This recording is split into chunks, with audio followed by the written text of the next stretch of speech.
Whether the team is giving us the highest of highs or the bluest of blues, we'll cover it all here on Commanders Nightly News. I, of course, am your host, Louie T. Thank you for joining me. Let's get to tonight's lead story.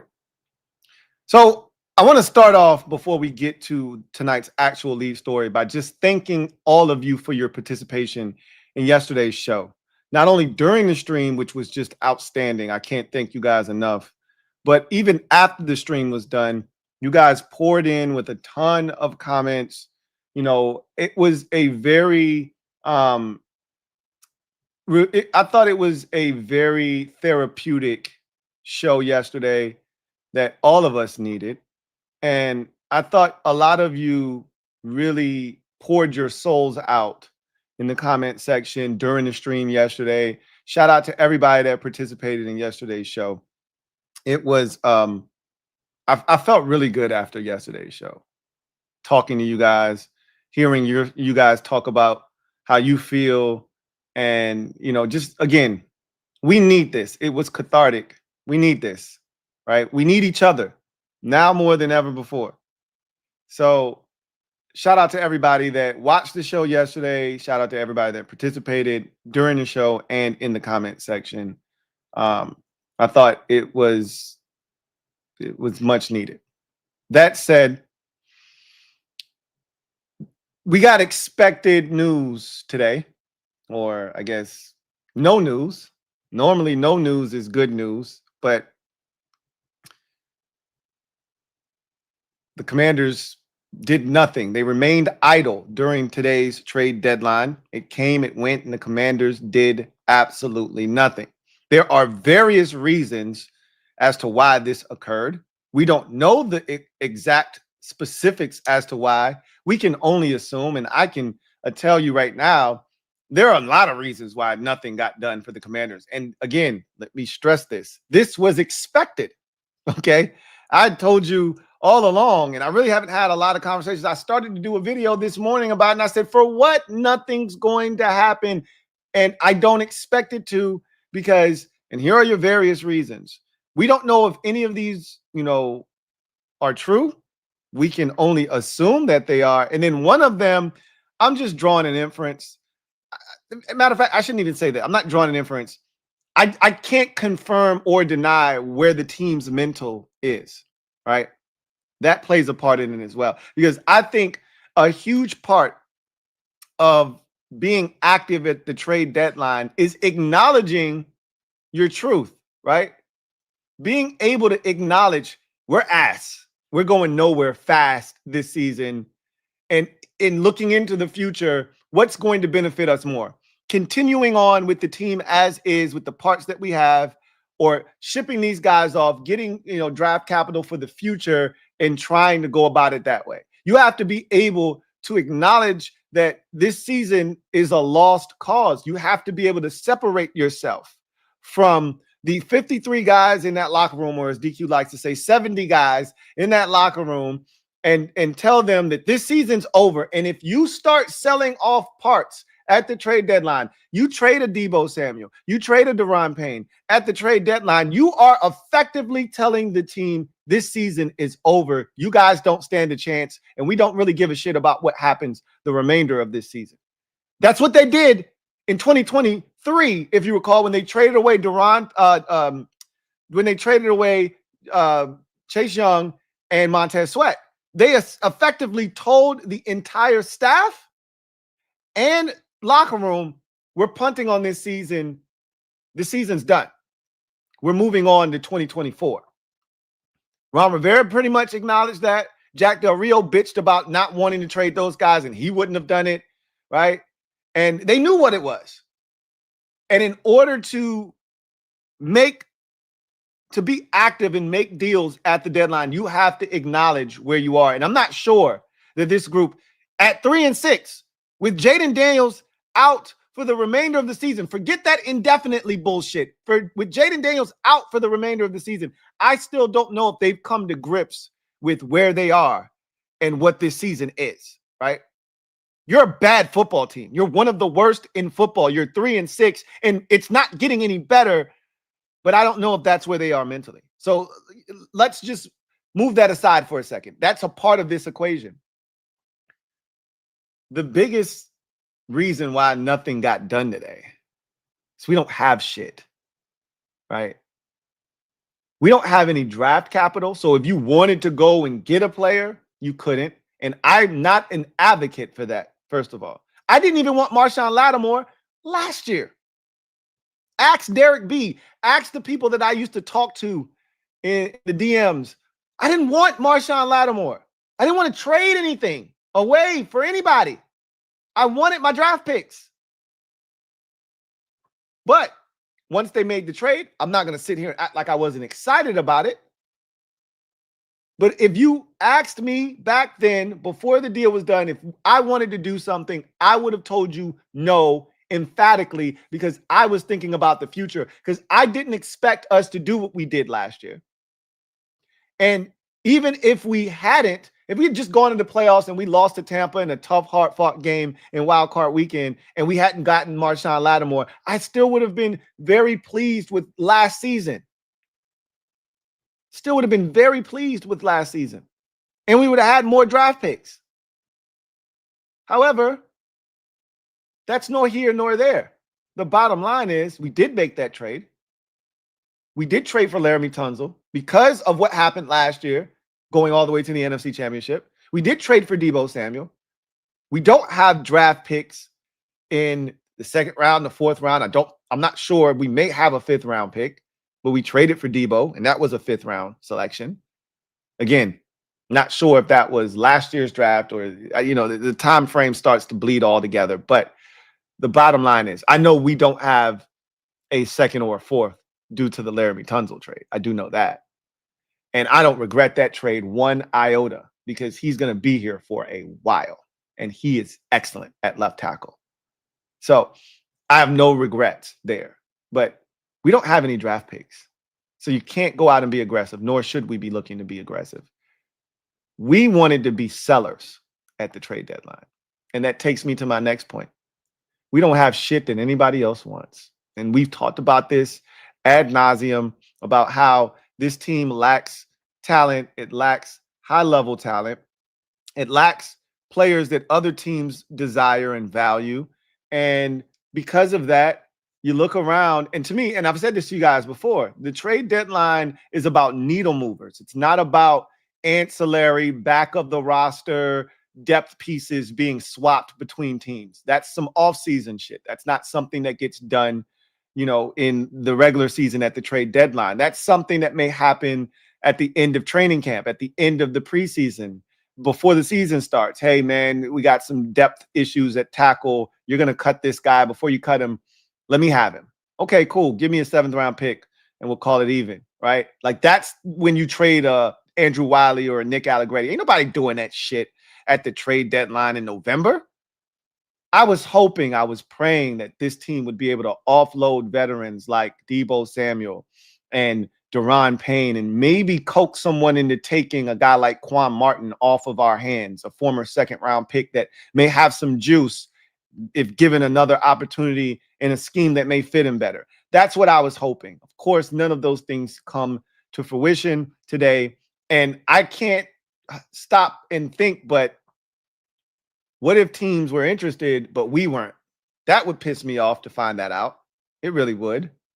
We'll never know. And for my mental sake, I probably shouldn't know the answer to that. Because if I were told, if we saw a tweet from Schefter or from Jeremy Fowler or from Jordan Schultz that said teams inquired about Deebo Samuel, but the Commanders told them no, I'd be pissed off. Teams inquired about Daron Payne, but the Commanders weren't interested. I'd be pretty hot under the collar. So it's probably best that I don't know. But I'm going to be honest with you. I don't think anybody wanted any of the shit that we had on our roster. They were laughing at me and they made some jokes. They were really funny during my NFL draft or trade deadline stream. And they said I was a salesman at the front of the furniture store trying to sell people on the Commanders furniture. And I damn sure was. I was like, hey, if you're the Steelers, you need a receiver to go opposite of DK Metcalf. You got nothing right now. And you don't have anybody in your locker room that looks like, Deebo Samuel in terms of what he does with the football in his hands. You should be interested in a Deebo Samuel. right? If you need defensive line help, you should be interested in a Deron Payne. I was over here selling my ass off, but everybody was like, "Oh no, I'm good. I'm just looking, bro." You know the standard line when somebody rolls up on you at a store, right? That has salesmen, and you walk in and immediately, "Hey, how you doing? Can I help you with something?" And you're like, "Nah, man, I'm just looking." "All right, man. Well, my name's Louie, and if you need any help with anything, just holler. I'll be right over here." And then they see you looking at the love seat and they walk over. Man, that's a really nice love seat. And we've got great finance options. If you're looking, and that comes in a multitude of colors as well, if you're interested. And we got some other things over here in the back too. Just let me know. I'm Louie. I'll be over here if you need me. Nobody wants any of that shit, man. Nobody wants any of it. And so while I expected this, I expected no activity at the trade deadline. Doesn't mean that I'm not disappointed still that nothing happened, that we didn't trade away some of these assets that aren't of any use to us still on the roster on November 4th after 4 p.m. I am disappointed that we didn't move on and acquire. I don't give a shit if it was a conditional 7th round pick. I just wanted something. I just wanted to feel like I did something, like we got better today. We didn't get better today. We didn't enhance our chances of getting better in the future. We just sat still today. And again, this was to be expected. It doesn't make me feel any less disappointed about the fact that we didn't do anything. So I just wanted to start the show off by saying that. Watching the Cowboys get better today, watching the Eagles, like they always do, get better over the last 48 hours, trading for Jair Alexander, trading for Jalen Phillips, trading for Michael Carter II, watching the Eagles do the Eagles thing, watching the Cowboys make a big move by trading for Quentin Williams after trading for a guy that we said is a crash out, which he is, but he's been kicking ass this year, George Pickens. The Cowboys have talent. We've never, ever been able to say the Cowboys don't have talent. And they just added more of it today. Even Logan Wilson, who it felt like a hamster wheel move, like you're running in place, even that made them better. Meanwhile, we sit here, and again, that's the position that we're in. We put ourselves here. We went after it last year. We went after it last year aggressively. You made your bed, now you have to lie in it. It just sucks. That's all. It just sucks. We have to come to grips with the fact that we are the least talented team in the division, and we're one of the least talented teams in the conference. That's a bitter pill to swallow. But that's that acceptance I talked about yesterday, where you assess your situation and you come to grips with reality. The Giants have more talent than us. They're younger than us, a ton more talent. Shit, just on their defense alone, they have more talent than our entire team. Their defense alone is more talented than our entire roster. Sans for Jaden Daniels, of course. Just on defense alone. That's not counting Malik Neighbors, the tight end, Theo Johnson, and those guys. Cam Scatterbo, whether you like him or not, he's talented. That's not even counting those guys on offense. Jackson Dart, it's not counting those guys. Just the defense alone, talented in our entire roster. Cowboys and Eagles are light years ahead of us. But we talked about that going into the season, that those teams were more talented than us. But we had the better quarterback. That was the thing we hung our hat on. We got the better quarterback, and then we convinced ourselves we got the better coaching too. That didn't come to fruition this season, but I digress. It's going to be a long 8 weeks of football that we have left, and an even longer offseason. Buckle up, folks. This shit sucks. Here's the one caveat. I don't want to be all doom and gloom here. All right. We still got Jaden Daniels. And people are going to tell you that he regressed and he this and he that. This is what happens when you lose at the level that we've lost at this season. I've said this to you already. No one is above reproach. No one's out of bounds. People are going to come after Adam Peters. People are going to come after Dan Quinn. People are going to come after both coordinators. People are going to come after Jaden Daniels. It's just what comes with the territory. It just is what comes with the territory. And I'm not telling you that this year he didn't take a step back, but I've already told you there's reasons for that. Just like there's a reason we're 3-6 right now. There's a reason. You may look at it as an excuse. That's fine. It's a reason to me. Jaden Daniels is a time on task quarterback. If you go back and watch the LSU documentary on Amazon Prime, you see this kid get up at 4 o'clock in the morning. He's at the facility by 5:30, right? He is a creature of habit. He needs reps. That's why he's got the VR simulator. He needs reps, repetition, repetition, repetition. He needs to be out there with his receivers. He needs to be getting that proper practice time. These are the things that have made him the quarterback that he is, and he hasn't had that this season. That's why I told you I think he struggles on Thursday Night Football. He doesn't get enough reps during that week. I don't know if he'll ever be good on Thursday Night Football. We'll see.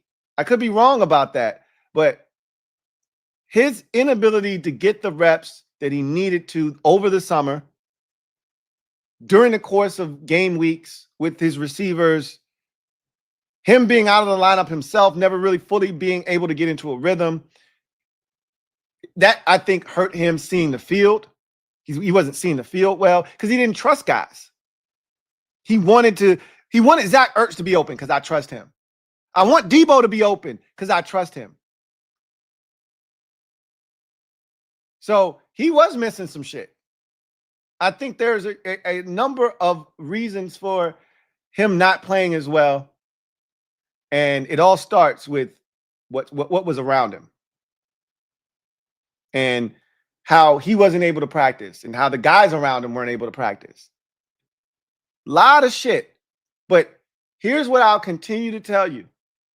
We still got the best quarterback in the division and one of the best quarterbacks in the conference. And that should give you hope going into the offseason that they're going to continue to build. There's still some good football players on this roster. Not a lot of them, but there's still some good football players on this roster. Sam Cosmi is a good football player. Laramie Tunsil is a good football player. Jaden Daniels is a good football player. Terry McLaurin, contrary to popular belief, really good football player. We'll see what they do with Debo, but when he's healthy, he's a good football player. Don't know if he'll be back or not. At this point, don't even care. Going to be honest with you. Don't even care. But if they bring him back, I'm on board. He's still got a lot of good football left in him, and he can help this team, and I'd like to see what it actually looks like when he's healthy. I'm a Memphis Grizzlies fan, and all I ever really wanted to see was what Marcus Smart would have looked like with a healthy Ja, Dez, Tripp, and what that was. We never got to see what that shit looked like. Somebody was always hurt. It was either Dez or it was Tripp or it was Ja or he was suspended or Marcus Smart, who was always hurt when he was in Memphis. I never got to see what it looked like. Memphis Grizzlies fans never got to see what that pairing looked like. You traded for Marcus Smart thinking that was the veteran piece you needed to help put you over the top, and you never got to see what the shit looked like. I would really like to see what Debo Samuel and Terry McLaurin in a full offseason of work, a full summer of work, and those guys building camaraderie and having that chemistry. I would really like to see what that looked like with another good receiver behind them. Not a Noah Brown, who you can't count on. Not a Jalen Lane, who can't catch. Not a Luke McCaffrey, who's more of a fourth or fifth option, but an actual third receiver behind them, which you can acquire in free agency or the draft. Doesn't matter. Would prefer a veteran if at all possible, but I would love to see what it looks like. Could have just kept OZ, but you didn't know you were going to get ravaged by injuries. Whatever. The bottom line is, it's going to be a long off season, a long rest of the season, but we'll manage. We'll be fine. Right. So before we move on to in other news, let's get a word from our sponsor, come back on the other side, and then we will get to some serious topics for tonight's show. Sleeper. Sleeper is the best way to experience and connect over sports together. It's a one-stop shop for all of your sports needs. You can celebrate and chat in the games in real time with other users, get the fastest scores, blazing fast news and alerts right at your fingertips. Play in fantasy leagues and win real money on picks contests. So enjoy sports the way they were meant to, together. Download the #1 sports app today. Predict the hottest football stats like passing yards, receiving yards, touchdowns, interceptions, and much more to cash in on your daily fantasy football skills. Use promo code LTN and Sleeper will match your first deposit up to $100. Terms and conditions apply. See Sleeper's terms of use for details. Currently operational in over 25 states. Check out Sleeper today. Sleeper. So we're now in other news where I want to talk about DQ and Adam Peters and where you are with them. 26 games in regular season wise, 29 games overall into their tenure here in Washington. Where are you on them? We'll come back to that topic, put a pin in it. But before we do that, I wanted to talk about the roster really quickly. So the Commanders officially put Marshawn Lattimore and Luke McCaffrey on the injured reserve list. Their seasons are done, as DQ told us on Monday. No surprises there. However, I'm interested in them, finding real talent to add to this roster and not continuing to try and masquerade this roster around like they have real talent here. This roster is old, it's decrepit, and it's not with guys that have a ton of talent. So I'm not interested in you bringing somebody up from the practice squad who we don't see a future with. I'd love to see them go out and do something like this, right? Like, this makes me feel better about, us trying to get better. Like, I don't necessarily, y'all know how I feel about Trey Burks. Like, I don't care that he's here, but he's young, right? He's young, and clearly he is talented because he was a former first-round pick. So I am interested in seeing if he can materialize into something, if a fresh start, gives him a chance to get his career back on track. But I'm not confident in Treylon Burks, even just staying healthy. I felt like Jaden threw him a ball on the sidelines. He caught it, and then it looked like he got up, favoring his shoulder, and tapped out of the game, right? Like, he came back in, obviously, but I'm like, damn, did he just get hurt? So I'm not completely sold on Burks, but you guys already know that. But I like the fact that he's a young player. I would love to see Drake Jackson come back at some point this year and see if he can, be a part of the solution. These are things I'm interested in. Why? Because these are younger players that have talent. Here's another guy with some talent that's available. You have a roster spot available at cornerback with Marshawn Lattimore going on IR. I don't want to hear about Jonathan Jones being able to fill in and you bringing up Rush off of the practice squad, or you bringing up what's the bum that we got undrafted that doesn't want to tackle, that's contact adverse. I forget his name. It's not important because he can't play at this level. Carlin Vigors. I'm not interested in Carlin Vigors. I'm not interested in the Rush kid from South Carolina. This is what I want to see right here. Asante Samuel. He's been cleared to play. You should be interested here. You should be looking to give this kid a chance. I'm not telling you he's all world. He might be ass. He's 26. He's young. He can play football. Let's see if he can play. In a lost season, he'll get plenty of reps here, and we can find out if he's a guy you want to bring back next year or not. I doubt anybody's going to give him a multi-year contract. He's going to get a contract for the remainder of this season, and then he'll hit free agency next year based off of what he does this season. I'd love to be the chance that he gets. Maybe he's not interested in coming here. He wants to go somewhere where he's got a chance to play for a team that's contending for something. I don't know. If I were him, I just want to go somewhere where I'm going to play so I can show everyone that I can still play and that I deserve a multi-year contract. Whatever the case may be, you should at least be in on this. You shouldn't just be staring at your roster saying, well, we have some guys here. Let's take a look at some of our guys. No, our guys suck. Let's take a look at something else that's out there. You should be scouring everyone's practice squad right now. That's what you should be doing.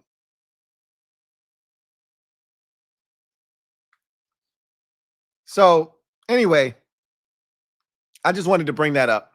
Asante Samuel Jr. And I know you guys see spine. So he's coming off of an injury. So is Treylon Burks. So is Drake Jackson. That shit shouldn't matter to you.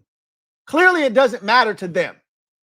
He's healthy. He's been cleared to play. You should be interested in getting Asante Samuel here to Washington. But I bet they're not. So I wanted to ask you guys a simple question. Where are you with DQ and Adam Peters? 29 games in, counting the playoffs, 26 games in, if you're just counting the regular season. 17 last year, 9 this year. Where are you on them? I'll give you my answer, and I want you guys to give me an honest assessment of where you are with them. Emotions were high the other night. I get it. And maybe you're still in the anger phase, right, of your commander's stages of grief. And because you're still there, you see red right now. That's nothing's going to change that for you. And you're not trying to hear anything other than get these guys the hell up out of here. And if that's where you are, I totally get it. Totally get it. I still believe, and I told you guys this yesterday, I still believe in the front office. I still believe in Dan Quinn. I am less like I blindly followed everything this season, off season, all of it. I am less likely to do that with DQ and his staff now.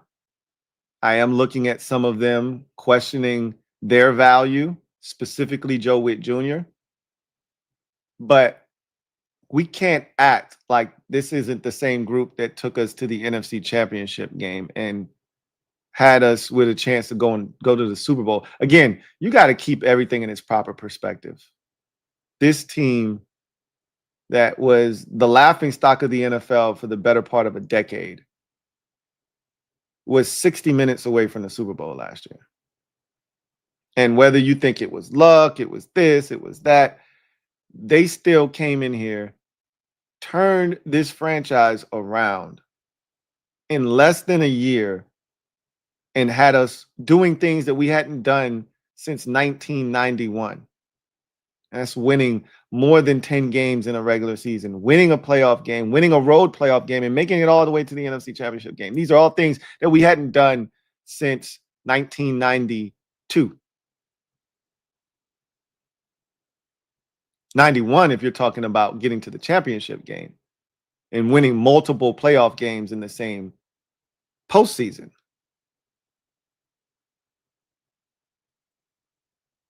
Look,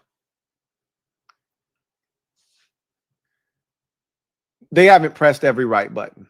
And I do think that Adam Peters and Dan Quinn have to take culpability for where we are right now.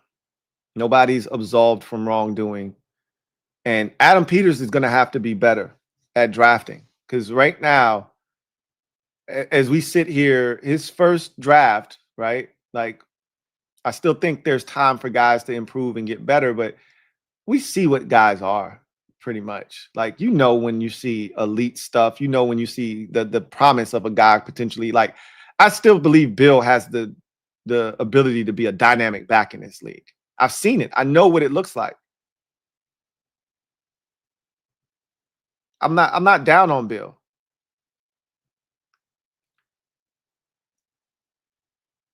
But I look at Josh Connolly, and I already told you very quickly, just like I told you last year after one game with Brandon Coleman, he's not a tackle.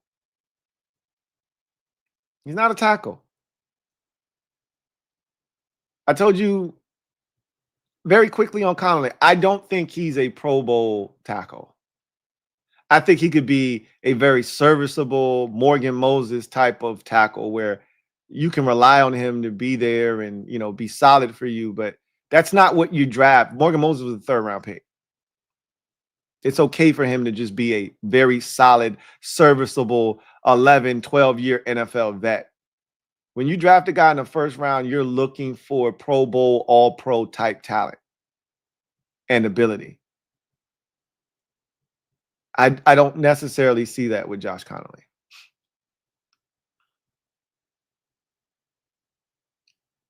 You had 3 second-round picks last year.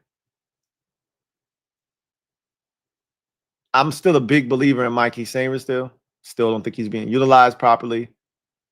However, all 3 of these guys have either struggled or failed to make a real impression on this football team. We have not seen progress really from Johnny Newton. We have not seen anything other than the ability to block from Ben Sinnott. These are second-round picks we're talking about, not a 5th-round pick like Kyle Juszczyk was, I believe, a 5th, 6th, or 7th-round pick.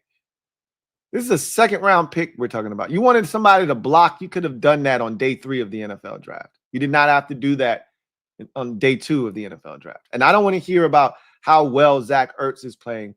I see teams all the time with multiple tight ends who can catch, getting the football to multiple tight ends. Buffalo does it every week. Green Bay has been doing it all season. And I can keep going down the list of teams. Chicago has 2 tight ends that can catch the football. You can get the ball to multiple tight ends. Somehow we managed to muzzle and render irrelevant a second-round pick tight end that we selected in last year's draft. It's not looking good for that second round. The 3rd round isn't looking too hot either. Mind you, we gave the Eagles the oop. We tossed them the oop, right? You moved back so you could get more picks in the second round, tossed them the oop and gave them Cooper DeJean, a stud that we could have taken ourselves. You threw the oop to them, and then you trade back and you get nothing. If this shit doesn't change, you got nothing. He got to be better. I think he's been really good in his free agent acquisitions. I would have loved to have seen what everything would have looked like had we just been able to stay somewhat healthy. I really think Dietrich Wise is going to be a problem this year. Will Harris, I think, was going to be really solid for us. I really wanted to see what this looked like, what this could have been. Dorrance has been really good for us. Javon Kinlaw, really good for us. Bobby Wagner, really good for us. Zach Ertz, Olamide Zaccheaus, Jeremy McNichols, he has really killed it in free agency. These are guys that have been key cogs for this football team when things were right and they could play their roles, not some other role expanded because of injury, but just the role that they were designed to play when they were brought here. He didn't really miss in free agency. Jeremy Chin was solid last year. We can keep going down the list. Dante Fowler wildly exceeded our expectations. He really has been sharp in free agency. It's really been the draft that's been disappointing here. Even his trades. I thought the trades have been shrewd. They've given us a chance. The Debo trade was a good trade. The Laramie Tunsil trade, although we gave up what we gave up, he's going to be here for a while. He's still one of the best left tackles in football. That's a good trade. At the end of the day, I'm still all in with DQ and AP and company. I'm not wavering on my support of them. This is rough, but I do want to see how the rest of this season goes as far as Joe Witt Jr. is concerned, because in my mind, and this is the thing, this is what scares me about Dan Quinn in particular. He's loyal to a fault, and he's old school in his methodology and the way he conducts himself. And I've said this already. Young guys are taking over the NFL. Young guys are taking over the NFL. You have to be willing to adapt and adjust. We seem to always have older coaches, Ron Rivera and Dan Quinn and they have an old school approach to the game that is more suited for probably being a coordinator, like Vic Fangio. You can't be a head coach and be stuck in your ways and think that the game is still played like it was in 1995 or 2005 for that matter, or hell, even 2015. So much has changed. And yet our defensive coordinator thinks that got to run some man coverage, got to run these basic ass blitzes and play man behind it and then get cooked. Don't tell me it's personnel when you can't scheme up a blitz to save your life. You know the pieces that you have. You chose them. So figure it out. Find a way to maximize them.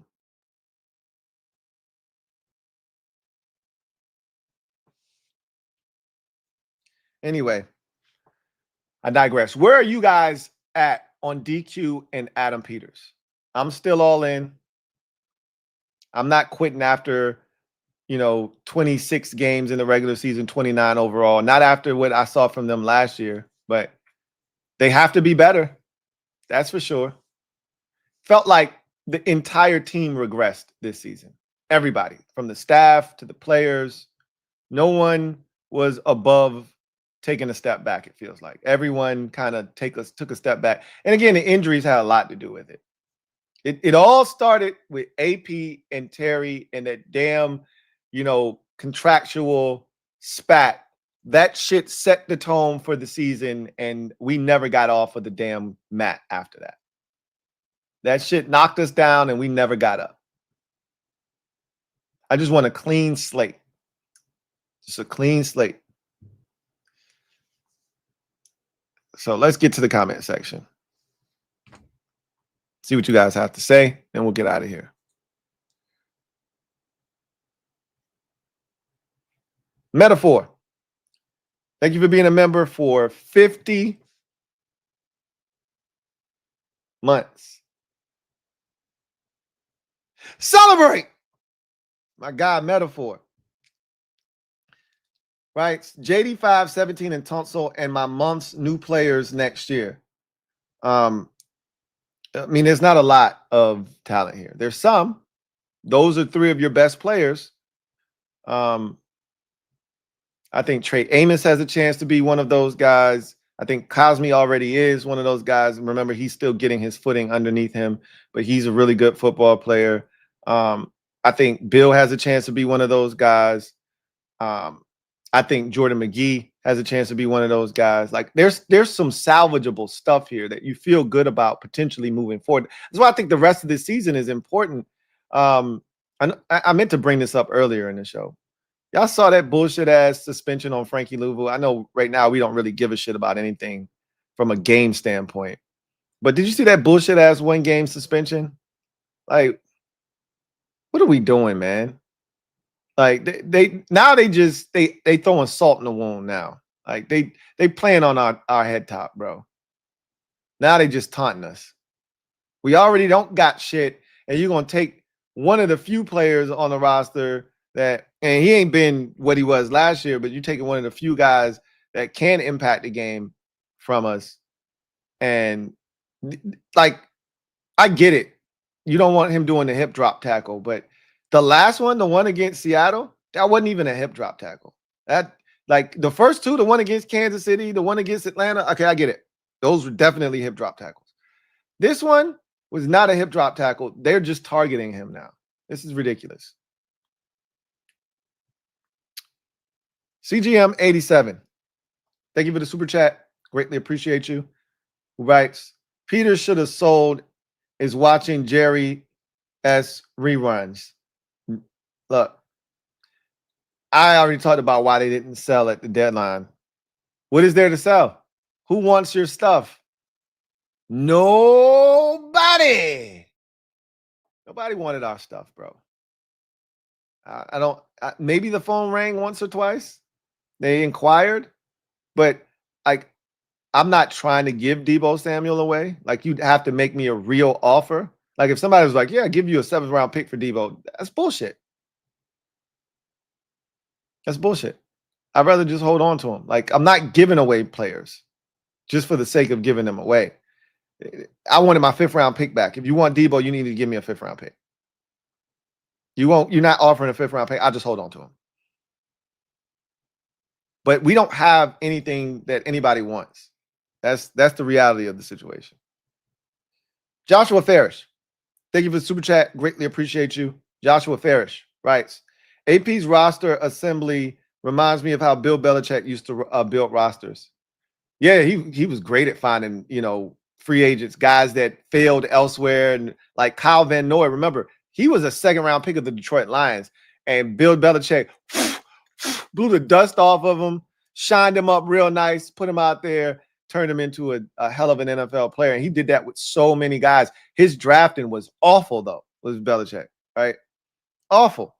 But he could find himself some free agent guys that were cast-offs from other places and turn them into stars in New England. He was great at that shit. I'm not willing to say that's what AP is, but he's gotten off to that type of start, I will say. But I'm not willing to put that on him right now. Not yet. Derek B. But I see where you're going. I'm picking up what you're putting down. Derek B., thank you for the super chat. Greatly appreciate you. Thank you for being a member of the MOBB. My guy, Derek B., writes, would have been negligent, so see what JD was doing last year and do nothing to fix the defense. AP misses anyway. Tunsil is worth more than all 8 2024 picks after JD. Tunsil has been worth every single pick we gave up for him. I agree. You can't put a price on being able to protect your quarterback's blind side, and he's been spectacular this year. And you don't have to help him. He hasn't given up a single sack this season. Do you guys realize that? Very few pressures, not a single sack. So I don't regret that trade at all. I don't. I said it already, and I say it again. I don't regret that trade. Hindsight is 2020 on the Marshawn Lattimore deal. I didn't want to do it in the first place, but once we did it, I was on board. I was excited about it. I didn't want to do it because I knew what it was going to cost, but I was on board once it was done. That one didn't work out for us. Charge it to the game, right? Charge it to the game.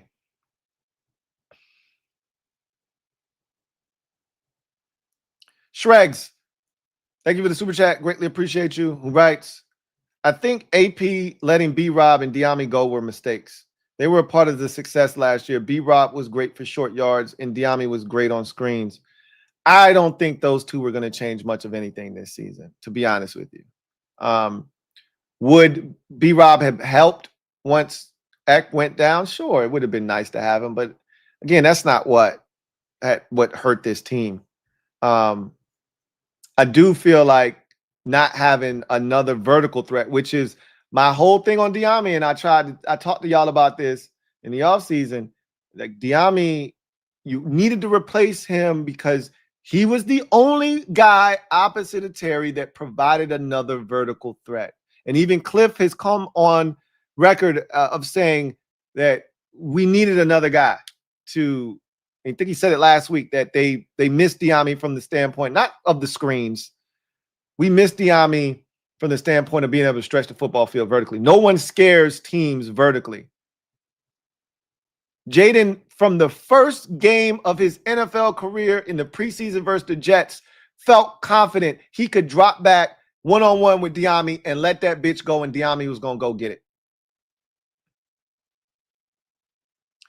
There isn't a single guy on this team outside of Terry that's capable of doing that right now.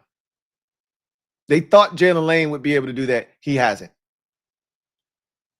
And I said, watching his film, and I know everybody tried to blame it on the lack of quarterback play that he had at Virginia Tech. And I'm like, okay, he sucks, but I didn't see, like, if you're fast, you're fast. I didn't see the ability for him to just run past somebody in a straight line.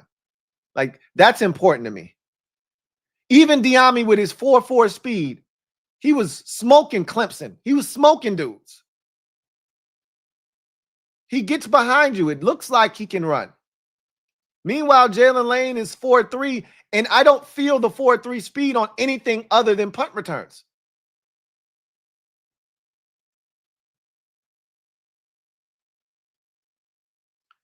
Sean Harvey, stand up. You are the newest member of the MOBB. Mob, you know what to do. Show Sean some love. Welcome with open arms. Welcome to the squad. Sean Harvey, glad to have you on board. Major Enlightenment, thank you for being a member for 50 months. Celebrate! Who writes, what up, Lou? What's up, Major Enlightenment? I'm still in the whip riding, but I'm definitely accepting this team for the lack of talent that they are. And again, that's a part of the accepting process, right? That's part of those stages of grief that I talked about. Acknowledging where we are. Acceptance. Not only is the season over and having to come to grips with that, and some of you, and I read your comments, and you said the season was over after this game or that game or that game.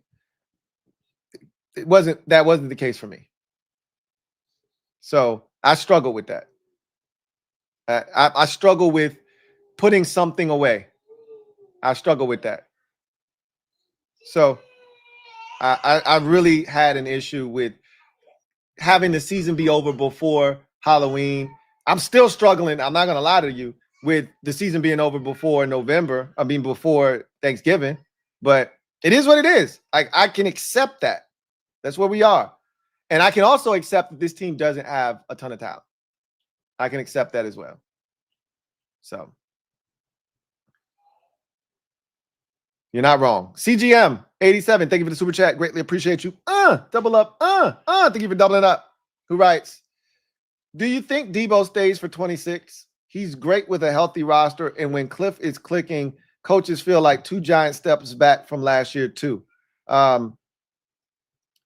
Yes, I do feel like the coaches took steps back this year. Absolutely. I said that earlier in the show. Like, everybody regressed. Everybody regressed. Like, we weren't as prepared as we were last year. It didn't feel like we've scored the least amount of opening drive points this season. Do you realize that? That speaks to Cliff's and again, some of this is on the players, because we'll have a drive going like we did against Seattle, and then you get a 15-yard penalty and that drive's dead now. Right. So there's a lot of different things that have attributed to us not scoring on opening drives, but we haven't been super prepared. We don't get stops defensively. We don't score offensively. There's a lot fundamentally wrong with this team, and it starts with the coaching staff, I believe. But does Debo stay in 2026? Maybe. I remember before the season started, I didn't think he was staying. I thought he was one and done. This was a rental only. There was no chance he was back. And then he comes out of the gates with this blistering start. And I'm like, I don't know, maybe Debo has to be back next year. I just personally would like to see what Debo, Terry, and a third option looks like before we just banish this thing. But again, we got to see what the rest of the season, if Debo gets hurt or the back end, he falls off of a cliff, and I get it. It's Marcus Mariota, but we've seen Debo perform with Marcus Mariota before against Atlanta. So he's fully capable. I just need to see what it looks like. But we still got 8 more games to see what Debo does to determine if he is worthy of coming back or not. Right now, I would say yes. He is invited back. I would say yes. What does the number look like? How long? Those are all questions for Adam Peters to answer. But as of right now, I would say Debo is invited back next season. Sean Harvey, thank you for the super chat. Greatly appreciate you. Thank you for being a member of the MOBB. My guy Sean writes, I love DQ, but I would rather have a young offensive-minded head coach. JD is our star. We should surround him with people who can continue to help him progress, which is why I told you guys when we were in the pursuit of a head coach, I wanted a young head coach, a young offensive-minded head coach, which is why I was all in on Ben Johnson to cultivate Jaden Daniels, to build around him. Not that DQ can't put that kind of, supporting cast around him. But at the end of the day, I don't really care. Like, I'm looking at Mike McDonald in Seattle, and he's a defensive-minded head coach, and they've done a phenomenal job of surrounding Sam Darnold with talent, and it don't seem like they have any issues, right? Clint Kubiak is killing it as their offensive coordinator. As long as you got the right play caller, you should be fine. My biggest issue is the fact that DQ is just old. and his mindset is old. And the coaches on our staff, most of them are old, and they all have that way of thinking. Joe Witt Jr. is old. I love Cliff. Cliff is a younger coach, right? Cliff is innovative. Cliff is always talking about looking at college football for more different innovative ways to do things. Cliff is always evolving. That's what I want. DQ is not always evolving. Joe Witt Jr. still talking about 2009 and the Green Bay Packers and how they did shit. Like, these aren't coaches that evolve and change with the times. These are guys that are trying to force the past into the future. And that's the thing that scares me, honestly speaking. And I think DQ is a great leader of men. If he could find a young defensive mind to come in here and run his defense and just run the team, I think DQ would be just fine. That's the thing that I want to see. Joe Witt Jr. is too much like DQ in the way that he thinks, and that's going to get us hurt on the defensive side of the football. Unless they find those elite talents that Joe Witt needs to make the defense work, it's not going to work. He wants to play man coverage like it's 1998. Frankie P, thank you for the super chat. Greatly appreciate you. Frankie P writes, Josh Conley Jr. pick is getting worse by the week. Passed on an edge/receiver after trading for Tunzel to draft him. While it's still early, he's a project right tackle. AP drafts are shit. Again, it's early. I don't necessarily disagree with you on them bypassing an opportunity to, get some other talent at other positions. They saw Connolly. They thought he was the right pick, and it is what it is. Now they gotta make themselves right on Josh Connolly Jr. Shadow Striker 789. Thank you for the super chat. Greatly appreciate you. Thank you for being a member of the MOBB, who writes, AP don't get a pass for good free agency moves, and I'm not trying to give him one. I'm just stating my opinion on he's done well in that department, but if you're going to build a really good team, you need to hit in the draft. You supplement your roster with free agency. You do not build it with free agency. He says, Tunzel and Debo had seasons showing talent. The draft forces talent evaluation. Sennett, Luke, Lane, Connerly. Pick too high. 5 fell in his lap. If next year's first flunks, we got a major problem. And I don't think you're wrong. I don't think you're wrong. You can't miss on days 1 and 2 picks consistently. You can't do that. Those are supposed to be the rock, the bedlam, the foundation of your football team. If you don't hit on your first and second round picks, you got nothing. That's what's kept us stagnant for so long in Washington. Remember, we talked about second round failures for how long, right? We talked about until Sam Cosmi, we didn't have a second round hit for like a decade plus. Since like we talked about the curse of 2008 with those 3 second rounders. We might have repeated it in 2024. Who knows? I still think Mikey's going to be a good football player, but we'll see. Barry Curtis, thank you for the super chat. Greatly appreciate you. My guy, Barry, writes, thank you for being a member of the MOBB. Hey, Lou, just like to say thanks for making it easier to be a fan during tough times. Would be down bad without your channel and reason. I appreciate you, Barry, man. And I want to reciprocate that energy. Without you guys being here to share this and also be able to get this off my chest, but also us being able to, share this experience together, right? I don't know if I would be able to get through it either. So thank you guys as well, man. It's rough, but we can do this. We've done it before and we'll do it again. And we're stronger because of the things we've gone through, and we're stronger together. So shout out to all of y'all, man. Really appreciate y'all. But in any event, that's going to do it for me, your man Louie T, here on this installment of Commanders Nightly News. The Commanders Kings will ride again tonight in all of their splendor, 8:30 on the Commanders Kings channel. So make sure you check that out. I look forward to chopping it up with you guys again tomorrow. The work week for the Commanders start tomorrow, as if you care. But they do still have a football game on Sunday that we do have to talk about. I'm not looking forward to it. It's going to be a bloodbath, but it is what it is.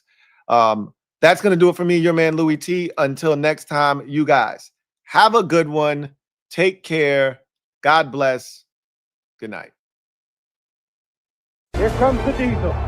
Here comes the diesel. There's the snap, hand to Riggins. Good hold. He's got the first down to the 40. He's gone. The 35, the 30, the 20.